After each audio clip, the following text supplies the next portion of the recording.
तो जो आज का टॉपिक मैं आपके साथ शेयर करना चाहता हूँ दैट इज़ अबाउट बच्चों की मेंटल वेलबींग के लिए या उनकी इमोशनल स्ट्रेंथ के लिए हम उन्हें कैसे हेल्प कर सकते हैं। तो उसमें एक पॉइंट तो पहले इस बात को अंडरस्टैंड कर लीजिए कि बच्चे बाय बर्थ जो हैं वो इमोशनली या मेंटली स्ट्रॉन्ग नहीं होते, बल्कि मेंटल स्ट्रेंथ जो है वो एक ऐसे मसल की तरह है जिसे वक्त के साथ बिल्डअप किया जाता है। जस्ट इमेजिन कि अगर आप अपने बच्चों को बहुत अच्छी तालीम दे पाते हैं, वो डॉक्टर्स बन जाते हैं, इंजीनियर्स बन जाते हैं या बिज़नेस के अंदर कहीं अच्छी जगह पे पहुंच भी जाते हैं, लेकिन अगर वो मेंटली स्ट्रॉन्ग नहीं है या अपने टेम्पर्स को काबू नहीं कर सकते, अपने मूड्स को मैनेज नहीं कर सकते, तो वो लाइफ के अंदर जब ऑब्स्टिकल्स आएंगे, when the going will get tough, या जब रिलेशनशिप के अंदर चैलेंजिंग सिचुएशंस आएंगी, तो वो अपने आप को कैसे मैनेज कर सकेंगे। तमाम पेरेंट्स ही अपने बच्चों को से बहुत प्यार करते हैं, लेकिन पेरेंट्स के ही कुछ रवैये इस किस्म के हो सकते हैं जो बच्चों को इमोशनली स्ट्रॉन्ग करने के बजाय इमोशनली या मेंटली वीक कर देते हैं। मिसाल के तौर के ऊपर वो पेरेंट्स जो अपने बच्चों को मिस्टेक्स करने से रोकते हैं या उनको रिस्क लेने से मना करते हैं, तो ऐसे पेरेंट्स अपने बच्चों को बहुत इंपॉर्टेंट जो प्रॉब्लम सॉल्विंग स्किल्स हैं प्रैक्टिकल लाइफ के, उससे महरूम कर देते हैं।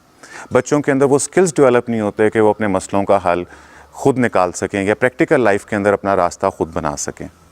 इसी तरह ही पेरेंट्स का एक और एटीट्यूड होता है जिसके अंदर वो बच्चों का विक्टिमाइज माइंडसेट जो है उसे एक्सेप्ट कर लेते हैं।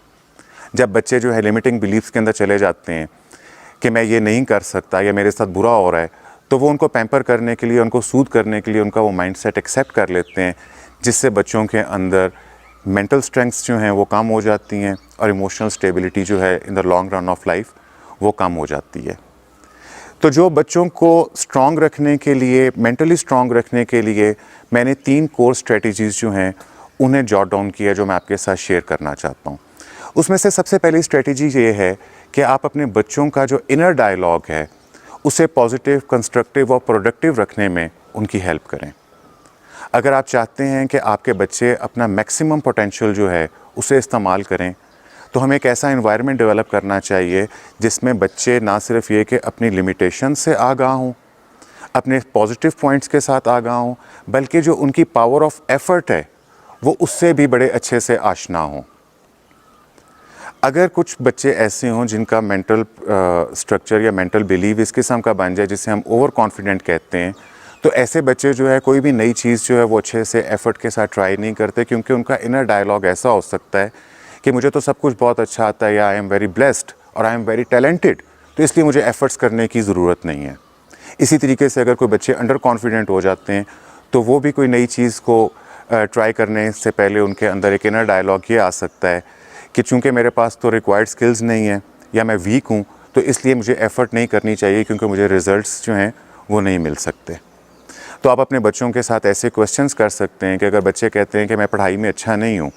तो you may ask them a question कि आप किस तरीके से, कौन से अल्टरनेट तरीके और बेहतर हो सकते हैं, पढ़ाई के और प्रैक्टिस करने के क्या तरीके हो सकते हैं जिससे आप वो रिक्वायर्ड स्किल्स जो हैं वो गेन कर सकते हैं। अगर कोई बच्चा ये समझता है कि मैं स्कूल या कॉलेज की टीम का कभी हिस्सा नहीं बन सकता बिकॉज आई एम वीक या मेरे पास टैलेंट नहीं है, तो you may ask them a question कि आप किस तरीके से प्रैक्टिस कर सकते हैं, या वो आप कैसे रिक्वायर्ड स्किल्स जो हैं वो एक्वायर कर सकते हैं ताकि आपके सिलेक्शन के चांसेस जो हैं वो ज़्यादा हो जाएं। जब हम बच्चों को डिफरेंट लाइट डालते हैं उनके प्रॉब्लम्स के ऊपर, तो उनके लिए नई डायमेंशंस खुलती हैं, उनका होराइज़न ब्रॉड हो जाता है, तो वो लिमिटेड बिलीव्स के अंदर गिरफ्तार नहीं होते। Limited beliefs are like the tunnel vision, जिसके अंदर उनको लगता है कि सिर्फ ये एक ही सोल्यूशन है और इसके अलावा कोई और सोल्यूशन नहीं हो सकता। तो जब हम बच्चों के साथ ऐसे क्वेश्चंस करते हैं कि और क्या ऑप्शंस हो सकती हैं, आपने जो एक चीज़ ये जो आपने काम किया है इसको करने के और कौन से तरीके हो सकते हैं, आप चीज़ों को किस तरीके से ट्राई कर सकते हैं, आप उनको सिचुएशंस के या चीज़ों के प्रोज़ एंड कॉन्स जो हैं जब उनके साथ डिस्कस करते हैं, तो बच्चों का इनर डायलॉग जो है वो ब्रॉडन हो जाता है, उनमें लिमिटिंग बिलीव्स नहीं रहते, और फिर हम उन्हें हेल्प कर सकते हैं कि how they can use their efforts to maximise their potential, जिससे हम उनको इनर डायलॉग जो है कंस्ट्रक्टिव और प्रोडक्टिव रख सकते हैं। दूसरी स्ट्रेटजी जिसका मैं आपके साथ जिक्र करना चाहता हूँ दैट इज़ कि हम अपने बच्चों को प्रेज़ जो है वो सही तरीके से करें। प्रेज़ के बारे में मैं आपको ये चीज़ ज़रूर बताना चाहता हूँ कि चाहे वो बड़े हों या छोटे हों, praise works like a fuel, कि जब हम बच्चों को तारीफ़ करते हैं या जो वो काम करते हैं उसको अप्रिशिएट करते हैं, तो it works like a fuel, जो उनके अंदर ज़्यादा मोटिवेशन पैदा करता है और वो ज़्यादा अच्छे से काम करने के लिए रज़ामंद हो जाते हैं। लेकिन अगर हम सिर्फ अचीवमेंट्स की और गोल्स की तारीफ़ करेंगे तो उससे चांसेस ये हैं कि बच्चों को रॉन्ग मैसेज मिलता है। बच्चे ये समझते हैं कि शायद रिज़ल्ट्स को हासिल कर लेना या अचीवमेंट्स को हासिल कर लेना ही ज़्यादा ज़रूरी है। जैसे कि अगर कुछ पेरेंट्स ये कहते हैं कि I am really proud of you कि आपने इस सब्जेक्ट के अंदर ए ग्रेड लिया है या A+ लिया है, या आप इस पोजीशन के ऊपर आ गए, आपने ये रेस जीत ली है, that's why I am proud of you. तो बच्चों को ये लगता है कि actually achievement is what that is required in the life. तो जो बच्चे ये समझ लेंगे कि सिर्फ रिज़ल्ट्स या अचीवमेंट हैं जिन्हें हमारे पेरेंट्स पसंद करते हैं, तो हो सकता है कि वो ऐसे हैबिट्स को अडॉप्ट करने की तरफ राग़िब हो जाएं जिनमें चीटिंग भी शामिल हो सकती है, जिनके अंदर इमोरल बिहेवियर भी शामिल हो सकते हैं, और they may behave unkind to their fellow beings और टू अदर स्टूडेंट्स। और ऐसे बच्चे जो सिर्फ जो है रिज़ल्ट ओरिएंटेड होते हैं या जो सिर्फ अचीवमेंट ओरिएंटेड हो जाते हैं, तो वो हर उस काम से कतराना शुरू कर देते हैं जिसमें फेलियर का एहतमाल होता है। वो ऐसा काम करने से हिचकिचाते हैं जिनके अंदर वो अप टू द स्टैंडर्ड नहीं जा सकते, वो एफ़र्ट्स नहीं करते। तो असली या अच्छी प्रेज़ का तरीका ये है कि आप अचीवमेंट या रिज़ल्ट्स को तो अप्रिशिएट करें, लेकिन आप बच्चों की एफ़र्ट्स को ज़्यादा अप्रिशिएट करें। आपका डायलॉग उनके साथ ये होना चाहिए कि चूँकि आप अच्छे से हार्ड वर्क करते हैं, आपने अच्छे से प्रैक्टिस की है, तो look that is paying off now, इसलिए आपके नंबर्स अच्छे आए हैं। और ऐसे बच्चे जिनको एफ़र्ट्स की प्रेज़ की जाती है, तो जब टफ़ टाइम्स आ जाते हैं तो those kids are more persistent, वो ज़्यादा मेहनत करते हैं और वो मुश्किल हालात से या ऑब्स्टिकल से जल्दी हार नहीं मान जाते। और जो तीसरी स्ट्रेटजी मैं आपके साथ, द लास्ट वन जो मैं आपके साथ शेयर करना चाहता हूँ, दैट इज़ अबाउट कि हम अपने बच्चों को ऐसा इन्वायरमेंट दें जिसके अंदर वो अपने इमोशनल स्टेबिलिटी के जो स्किल्स हैं उनको अच्छे से नरिश कर सकें। कुछ पेरेंट्स जो हैं वो बच्चों के इमोशनल मैनेजमेंट अपने हाथ में ले लेते हैं कि जब बच्चे परेशान होते हैं या सैड होते हैं तो वो उनको एंटरटेन करने की कोशिश करते हैं, या जब वो बोर हो रहे होते हैं तो उनको चीयरफुल करने की कोशिश करते हैं। तो ऐसे बच्चे जिनकी इमोशनल मैनेजमेंट जो है उनके पेरेंट्स ज़्यादा करते हैं, तो रिसर्च ये बताती है कि जब वो हाई स्कूल्स में जाते हैं, जब वो कॉलेज लाइफ में जाते हैं, तो after research about 60 to 70% kids उन्होंने ये मेंशन किया कि they lack the emotional stability skills. हमें बच्चों को ख़ुद से काम रहने में, वो अपने एंगर को कैसे मैनेज कर सकते हैं या अपने मूड्स को कैसे मैनेज कर सकते हैं और किन स्ट्रेटजीज़ के साथ मैनेज कर सकते हैं, हमें अपने बच्चों को हेल्प करना चाहिए कि वो उन स्ट्रेटजीज़ को या उन कोपिंग स्किल्स को अंडरस्टैंड करें।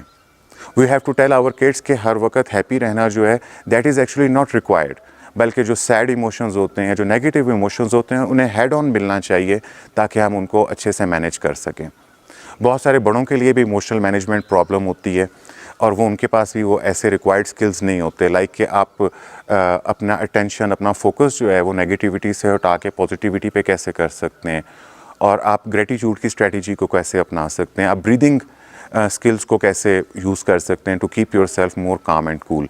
लेकिन अगर आपके बच्चे जो हैं वो अपने इमोशंस को ख़ुद मैनेज अच्छे से नहीं कर सकेंगे, तो चांसेस ये हैं कि ज़िंदगी में जब हालात टफ़ हो जाएंगे, जब रिलेशनशिप्स के अंदर हालात टफ़ हो जाएंगे, तो बच्चों के अंदर उतनी मेंटल स्ट्रेंथ्स नहीं होंगी जिससे वो प्रैक्टिकल लाइफ के चैलेंजेस को अच्छे से अबूर कर सकें। तो हमें अपने बच्चों के लिए इस बात को उनको बताना चाहिए कि हमारे इमोशंस जो हैं वो हमें कंट्रोल ना करें, बल्कि हम अपने इमोशंस को अच्छे से कंट्रोल करें। तो आई होप कि इन स्ट्रेटजीज़ के साथ जो मैंने पॉइंट्स आपके साथ शेयर किए हैं, that would be somewhat helpful to you, कि आप अपने बच्चों की मेंटल स्ट्रेंथ्स को ज़्यादा बेहतर बनाने के लिए अपने घर के अंदर ऐसा एनवायरनमेंट डेवलप कर सकते हैं। इसके अलावा भी अगर आपके पास कोई ऐसा टॉपिक हो जिसके ऊपर आप चाहते हैं कि मैं स्टडी करूं और आपके साथ कोई पॉइंट्स शेयर करूं, तो do let me know in the comment और through personal messages. I shall be really thankful to you. अपना बहुत सा ख्याल रखिएगा।